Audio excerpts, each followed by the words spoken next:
Bahujan Samaj party ने शनिवार को जिला स्तरीय धरना प्रदर्शन के माध्यम से भाजपा और कांग्रेस को आरक्षण के मसले पर घेरते हुए दोनों की नीति और नीयत पर सवाल उठाए। बहुजन समाज पार्टी के प्रदेश प्रभारी सुमरत सिंह जाटव ने कहा कि बहुजन समाज पार्टी उन सभी सताए गए और दबाए गए लोगों की पार्टी है जिन्हें कभी कांग्रेस ने तो कभी भाजपा ने हमेशा राजनीतिक फायदे के लिए उपयोग किया है। जब जब बहुजन समाज के लोगों पर अत्याचार और जुल्म सितम होगा, बहुजन समाज खामोश नहीं रहेगा। वे सड़कों पर उतरकर कांग्रेस और भाजपा को सबक सिखाने का काम करेगा। माननीय बहन जी की सरकार जब उत्तर प्रदेश में रही, माननीय बहन जी ने सभी वर्गों का, चाहे वो शेड्यूल कास्ट के, शेड्यूल ट्राइब के, अन्य पिछड़ा वर्ग के, धार्मिक अल्पसंख्यक समाज के या सर्व समाज के जो लोग थे जिनको लंबे समय से दबाया जा रहा था कांग्रेस की तरफ से, बीजेपी की तरफ से, ऐसे सभी दबाए गए सताए गए लोगों का एक साथियों मंच है जिसका नाम बहुजन समाज पार्टी है।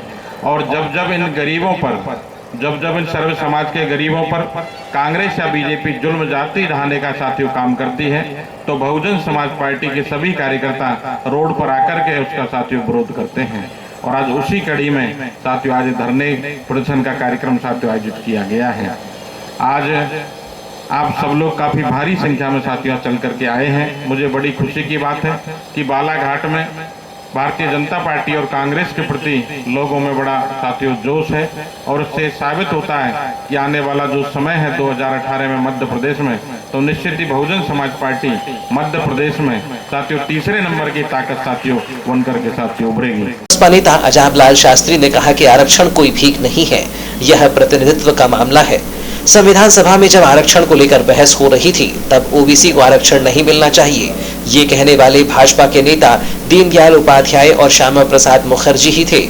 उन्होंने कहा कि बड़े दुख की बात है कि जिसे बाबा साहेब ने ओबीसी समाज की भलाई के लिए संविधान सभा को छोड़ दिया था, वही ओबीसी समाज आज SC/ST के पदोन्नति में आरक्षण के खिलाफ सामान्य वर्ग के साथ खड़ा हो रहा है। आप आरक्षण दो, कोई तकलीफ नहीं है, पर ओबीसी के लोग, इनको इस देश में आरक्षण नहीं मिलना चाहिए। दोस्तों, इसके लिए संविधान सभा में 10 दिन तक झगड़ा चला, 10 दिन तक बहस चली।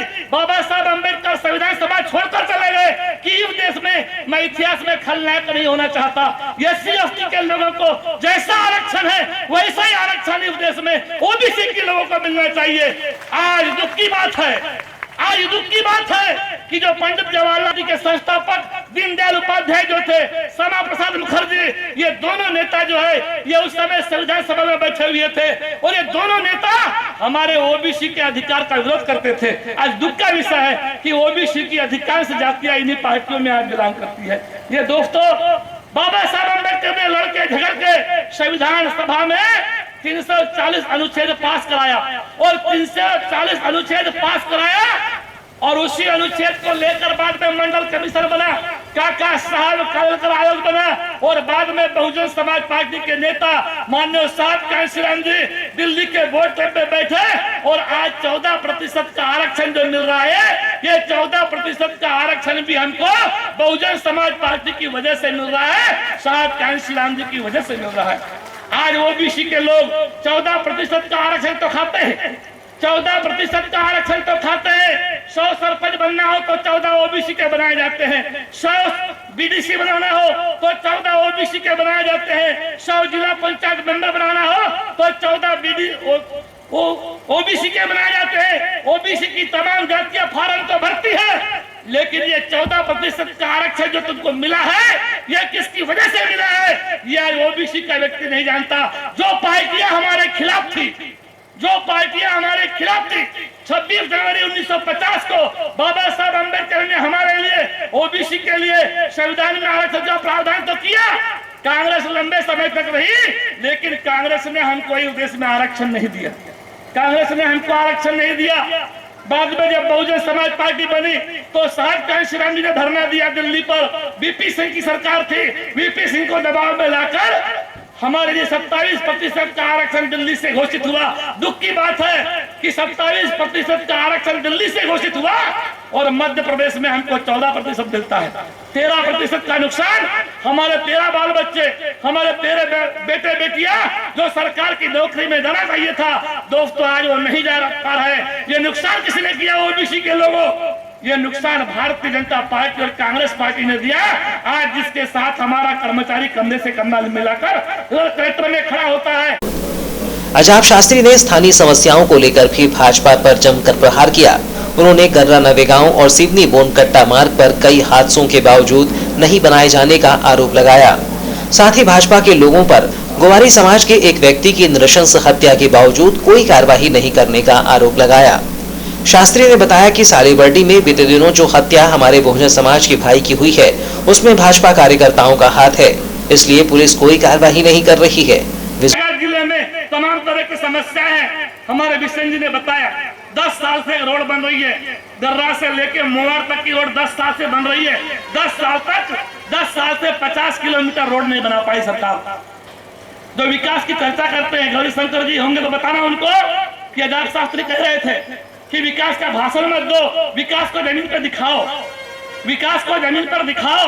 10 साल से जो सड़क बन रही है नहीं बन पाई, वो एमबीएल कंपनी का ठेकेदार भाग गया है। एक सिवनी से लेकर बोनकट्टा तक रोड बननी थी, वो 5 साल का बॉन्ड था दोस्तों। 5 साल में वो रोड नहीं बन पाई।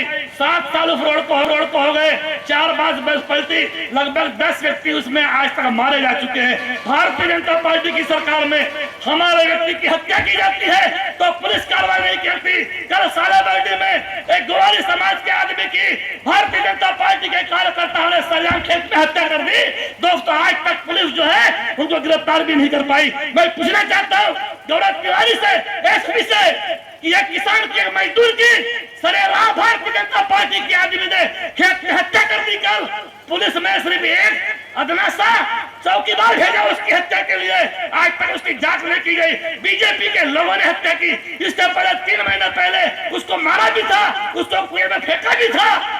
हमने थानेदार से कहा, थानेदार साहब ये कुएं में फेंकने वालों को और मारने वालों को इनको गिरफ्तार करो। कोई कार्रवाई नहीं हुई। तो मारने वाले जो लोग थे वो निश्चित हो गए कि कुएं में फेंकने के बाद भी, मारने के बाद भी इस ग्वारी व्यक्ति को मार दिया तो भी कुछ भी नहीं हुआ। इसकी हत्या कर देंगे तो क्या होगा दोस्तों। कल उस व्यक्ति को खेत में भारतीय जनता पार्टी के कार्यकर्ताओं ने मार डाला।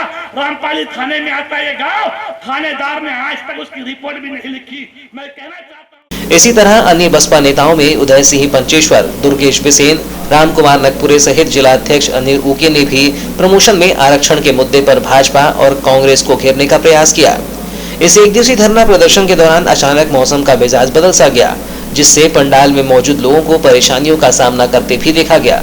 लेकिन बसपा से जुड़े इन लोगों में पार्टी के प्रति गजब की जीवटता दिखाई दी। आंधी बारिश के बावजूद लोग पंडाल से नहीं हटे और कार्यक्रम समाप्त होने के बाद जिले भर में बसपा की ताकत को बढ़ाने का संकल्प लिया।